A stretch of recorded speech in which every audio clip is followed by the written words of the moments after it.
Hello. I already did a beginner's guide, technically, for this game, but I want to go over some more stuff, just because I more or less just went over these buttons, and then the buttons on up here, and that's pretty much all I talked about last video. Now I kind of want to just like get into like what you're actually gonna do in the game. So I mean, it's pretty simple. You go up to this guy because he's the weakest NPC, and then you complete his quest until eventually you're strong enough to go over to this guy, and then you complete its quest, and you do that over and over and over again until you take like a full lap around right now the highest level quest is like over there. If I go over there, then you have to get to like I think like 1,000-ish, I think. If I go over here, what's the highest level for a quest? It is 900. 900 is the highest level quest, and that's the amount of level that you need to have in order to actually activate the quest. But it's not the only thing you can do, because there are actually well, let me find it. Yeah, here. There are actually these interactables on the map, and if you click on it, it takes you to this screen. These are overworld raids. Basically, it teleports you to this place inside the server. It used to be you have to go to a raid server, and then it teleports you to a completely different server that houses the boss. But now it's just kind of you go to this interact. There's like a little bubble. There's a little circle, and players in that circle after like 10 seconds will be teleported to the boss with like up to 5 players. I guess that's what it said. You can increase its difficulty. This is a requirement. It's not a recommendation. You have to be at least whatever level it says. And so I think there's like 7.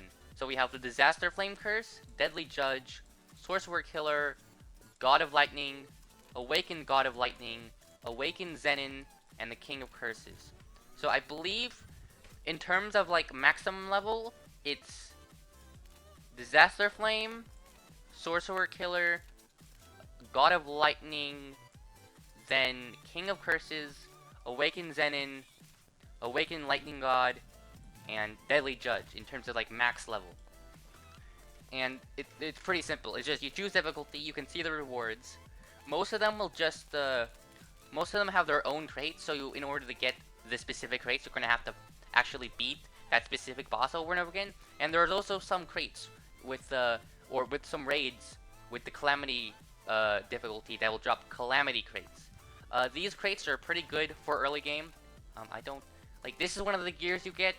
It's the level 30 Ascension 5. You got 91 attack, which is good. 59 critical damage is good. 100% critical damage is good. 100% attack is good. Minus 30 percent HP. That's fine.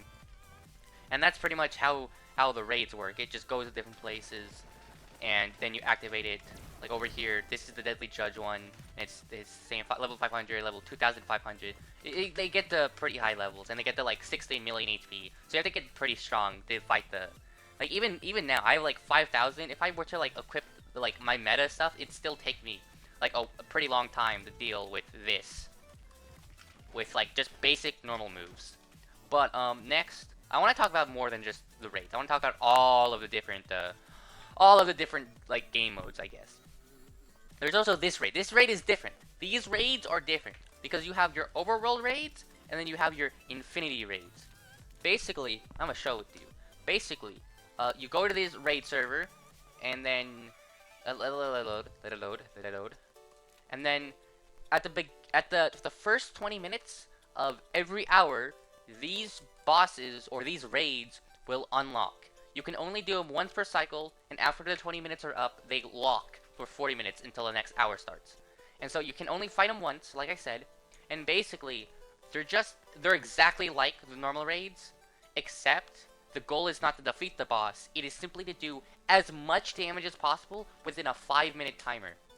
You can get Lumen from it, you can get Infinity tokens from it, which are actually really good, and the most important of them all is the Infinity crates.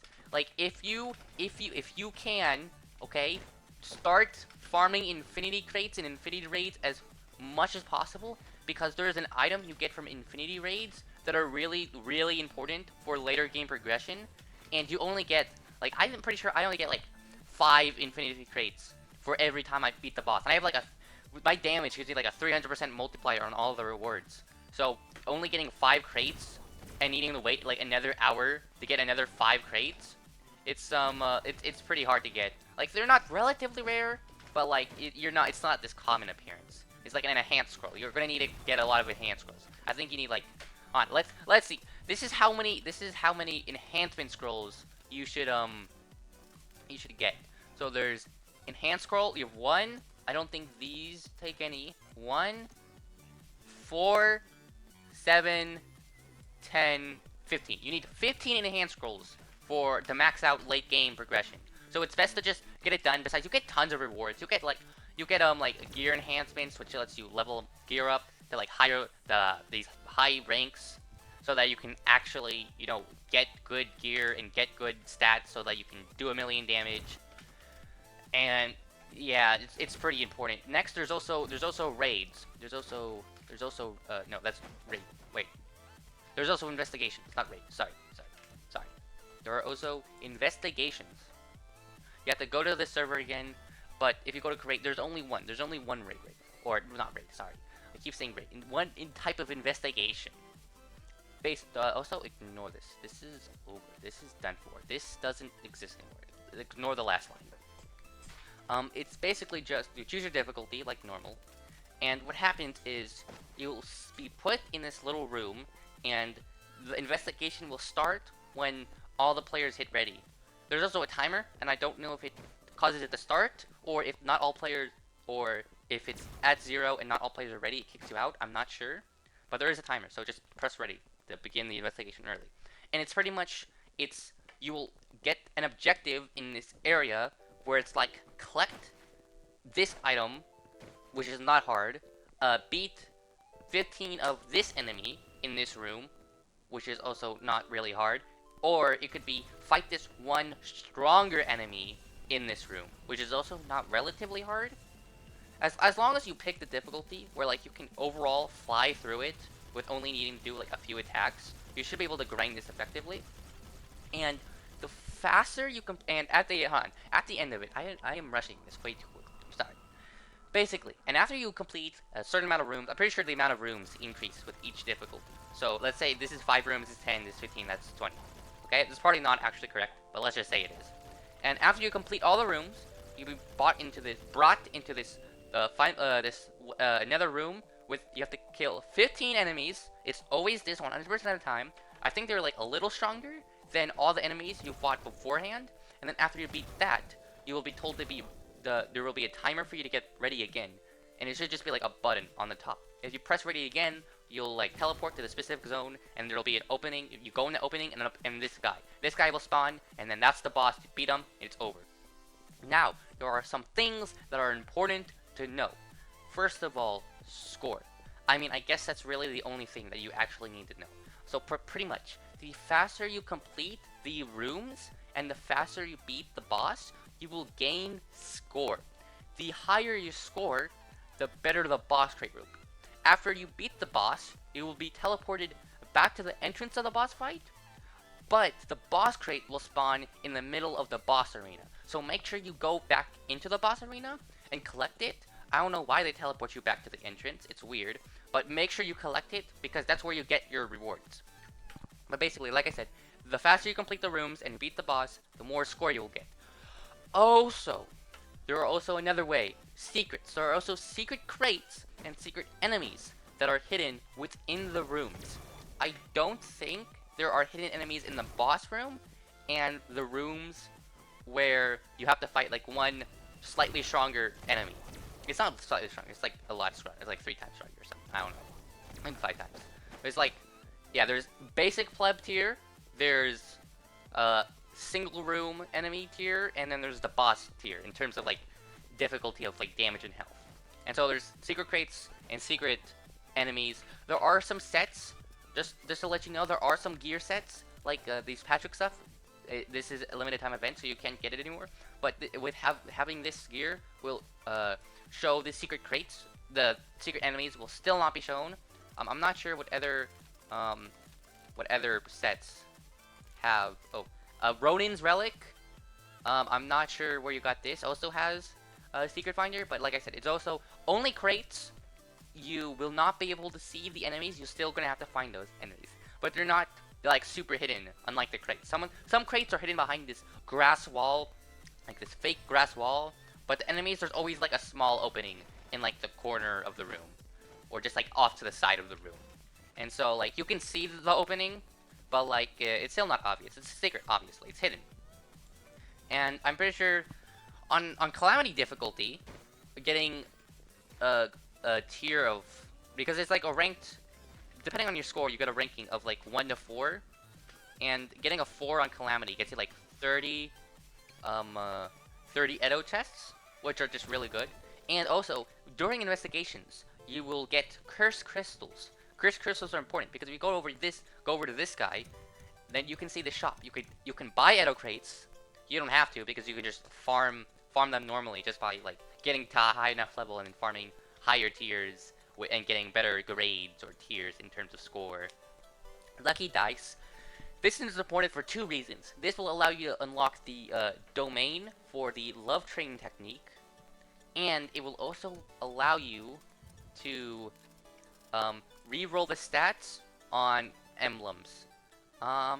You know what? I'm gonna explain emblems. So basically, emblems are obtained from Edo crates, I believe. I'm pretty sure it's only Edo crates. There are some, I have some limited time lucky ones that are from the St. Patrick's event, but you can't get that anymore because it's no longer the St. Patrick's event.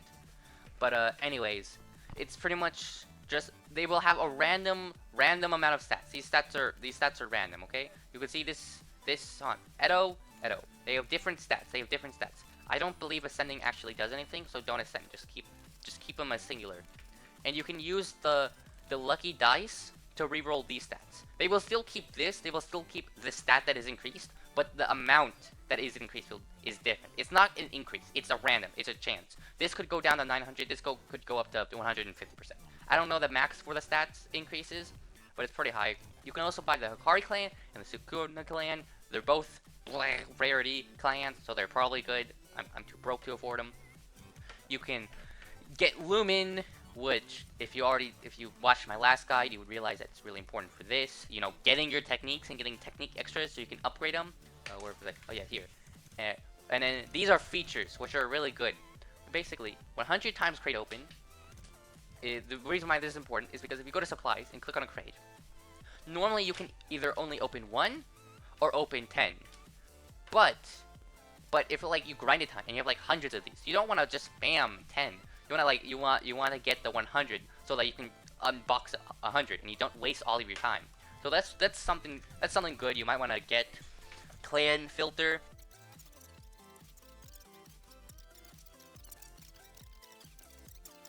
Grade 1. I need to get weird. You know what? No, I can just no, actually I don't want. So basically, if I go to Zenin and I press roll, this confirmation prompt will pop up. And I want to say no because I don't want to get rid of them. But if I go to my clan settings and click special grade, if I press roll, it will automatically roll. It will not warn you, okay? I don't care about grade 1. I don't want that to happen, so I will keep it on. But yeah, it's pretty much that. I don't know why it took me like 5 minutes to explain that. Such a simple mechanic. And then this one's the important one. This one's the super important one. This one gives you the ability to actually equip your emblems. You know, equip the thing that I just told you about with the stats and stuff and the lucky dice. It actually allows you to equip them, which is good because they are literally just better. They're just better. It's just better stats. They are just better. They are just better. They are just better. Better than what? I don't know. Better than you without them. Yeah. But yeah. And there's also technically the trade hub. But like, if you've played Roblox, you probably know about those games where it's like you go into the game and you set up a booth, and then there's like a certain amount of Robux at like the top of it, and if somebody else clicks on it, they're able to send you their Robux, like those donate games. It's basically just that, but instead of sending Robux, it sends a trade request, and that's pretty much it. You can also just trade off of this menu, just trade requests and whatnot. But yeah, that's pretty much all the game modes. Yeah, I hope this helps.